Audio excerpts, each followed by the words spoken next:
tugiye kugaruka ku munyamabanga mushya washyizweho n'inama y'abaminisitiri yaraye iteranye iyobowe na nyakubahwa perezida wa Repubulika y'u Rwanda. Uyu akaba ari umunyamabanga mushya wa urwego rw'igihugu rw'ubugenzacyaha RIB, akaba asimbuye Kano Retired Ruhunga Jainot wari uri kuri uyu mwanya kuva mu mwaka wa 2018. Turagaruka kandi ku rupfu rwa Brigadier General Retired Frank nawe wamaze kuba yitaba Imana. Tuzere kandi nanone kugaruka byihariye kuri Kano Ruhunga Jainot, umwe mu bahanga mu birebana n'iperereza, mu birebana n'ubugenzacyaha, aho afite amasomo yo ku rwego rwo hejuru arimo nayo yakuye muri FBI. Nk'uko bigaragara, umunyamabanga mukuru w'urwego rw'ubugenzacyaha RIB yasimbuwe. Mbega nuko byagenze mu by'ukuri, nk'uko inama y'abaminisitiri yaraye igize gute ibyemeje. Iyi nama yateranye kuri uyu wa 26 Werurwe 2025 iyobowe na Perezida Kagame, yafashe imyanzuro n'ingamba bitandukanye ndetse ishyira mu myanya abayobozi mu nzego zitandukanye.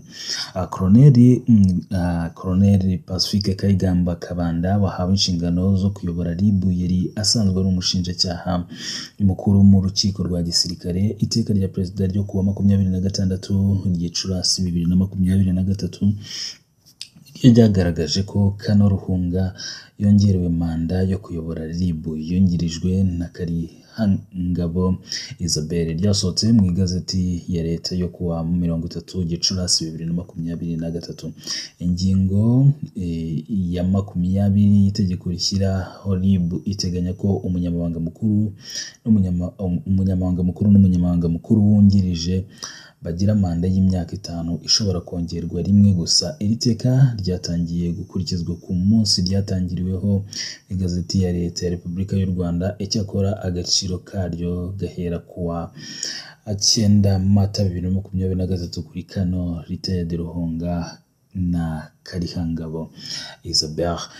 Kano Ruhunga na Karihangabo nibo bayobozi ba mbere RIB yari igize kuva yashyirwaho n'itegeko muri Mata 2017. Icyo gihe ikaba yarahawe inshingano zo kugenza ibyaha mbere zabarizwaga muri polisi y'u Rwanda. Mu nshingano zayo harimo gukumira no kubuza ikorwa ry'ibyaha binyujijwe mu gushakisha no gukora iperereza ku bikorwa byose bifatika cyangwa mu ikoranabuhanga, no gukora iperereza rigamije gushakisha, guhagarika no kuburizamo ibyaha biri gukorwa cyangwa ibyaha bishya n'udutsiko dukora ibikorwa bihungabanya cyangwa bishobora guhungabanya igihugu, abantu n'imitungo yabo. Harimo kandi gushyiraho no gushyira mu bikorwa ingamba zigamije kurwanya iterabwoba no gukora iperereza rijyanye naryo mu rwego rwo kurirwanya, no gushyiraho no gucunga mu buryo bw'ikoranabuhanga amakuru ajyanye n'iperereza hagamijwe kugira ububiko bw'amakuru yagenderwaho mu gushyiraho politike na porogaramu zijyanye n'ubutabera.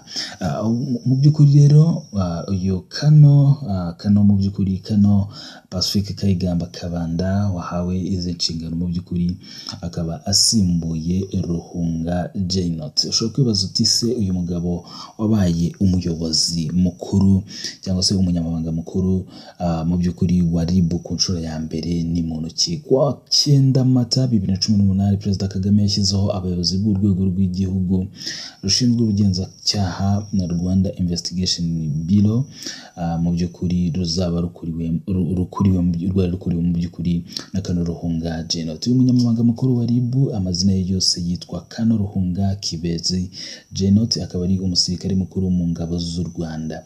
Yinjiye mu gisirikare cya RPA mu Kuboza 1990 ubwo yasanze bagenzi be mu rugamba rwo kubohora u Rwanda. Uyu mugabo wavutse mu 1964 wubatse, akaba anafite abana babiri, afite impamyabumenyi zitandukanye yavanye muri za kaminuza zinyuranye. Afite impamyabushobozi y'icyiciro cya 3 mu bijyanye n'ububanyi n'amahanga yakuye muri kaminuza ya Nairobi muri Kenya. Icyiciro cya 3 cya kaminuza mu bijyanye n'imiyoborere yakuye muri kaminuza muri Ghana Institute of Management and Public Administration.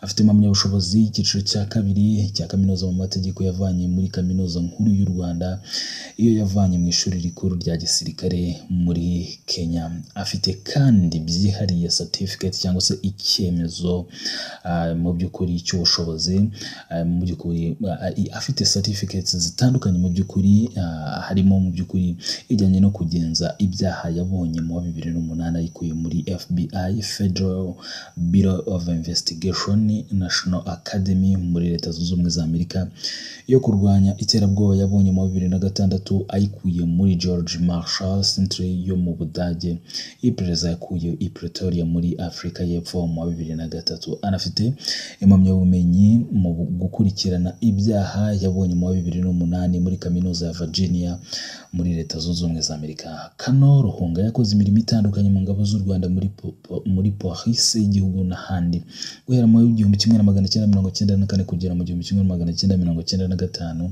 yabaye umuyobozi ushinzwe umutekano ku mupaka wa Gatuna. Mu 1998 kugera muri 2003 yabaye umucamanza mu rukiko rwa gisirikare. Mu wa 2000 kugera mu 2005 yigishije muri kaminuza ya Unilag isomo rya criminology.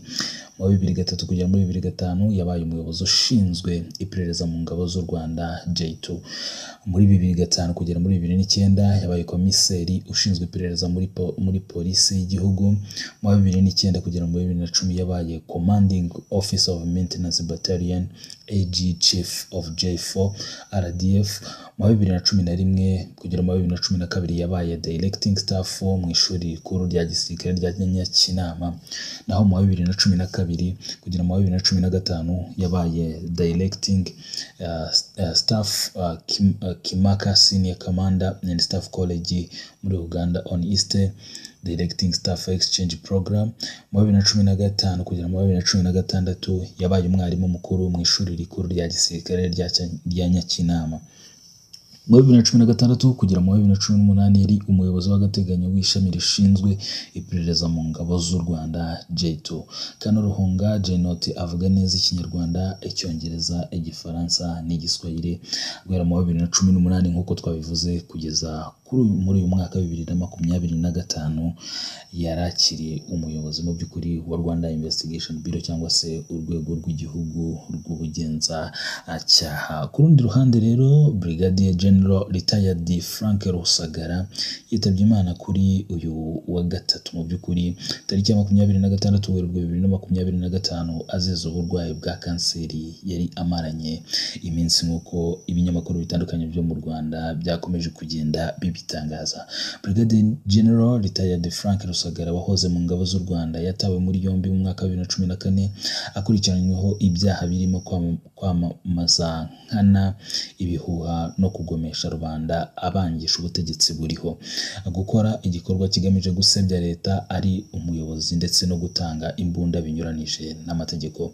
Mu Ukuboza 2019 nibwo urukiko rw'ubujurire rwakatiye Brigadier General Frank Rusagara igifungo cy'imyaka 15 nyuma yo kujurira bitewe no kutanyurwa n'igihano yari yakatiwe n'urukiko rukuru rwa gisirikare mu 2016 cyo gufungwa imyaka igera muri 20 nyuma y'uko rumuhamije ibyaha byose yashinjwaga. Frank Rusagara mbere yo gusezererwa mu ngabo z'u Rwanda muri 2013 yakoze imirimo itandukanye irimo kuba umuyobozi ushinzwe ubufatanye mpuzamahanga bwa gisirikare Defense Attaché muri ambasade y'u Rwanda mu Bwongereza. Yabaye kandi umunyamabanga uhoraho muri Minisiteri y'Ingabo, umuyobozi w'urukiko rukuru rwa gisirikare ndetse n'umuyobozi w'ishuri rikuru rya gisirikare i Nyakinama riherereye mu karere ka Musanze. Ni umugabo kandi wabonye izuba mu 1955, bishatse kuvuga ko mu by'ukuri yari afite imyaka igera muri 70. Uyu mugabo rero akaba mu by'ukuri yari umwe mu bagabo kandi binjiye mu gisirikare bakiri batoya mu by'ukuri, cyangwa se binjiye mu gisirikare mu bihe by'urugamba rwo kubohora igihugu mu myaka yatambutse. No kuvuga ngo rero akaba mu by'ukuri yitabye Imana mu by'ukuri muri Werurwe cyangwa se mu by'ukuri muri muri uku kwezi kwa Werurwe 2025 aho yari afungiwe mu by'ukuri. So nk'uko bigaragara uyu mugabo yagiye akora imirimo igiye itandukanye kugeza mu by'ukuri asezerewe mu ngabo z'u Rwanda. Twizere ko rero wamaze gukora subscribe kugira ngo tujye tubana umunsi ku wundi, kari comment, like and share byawe ni ingenzi. Turabashimiye kandi turabakunda, tubifuriza gukomeza kugira ibihe byiza. Murakoze.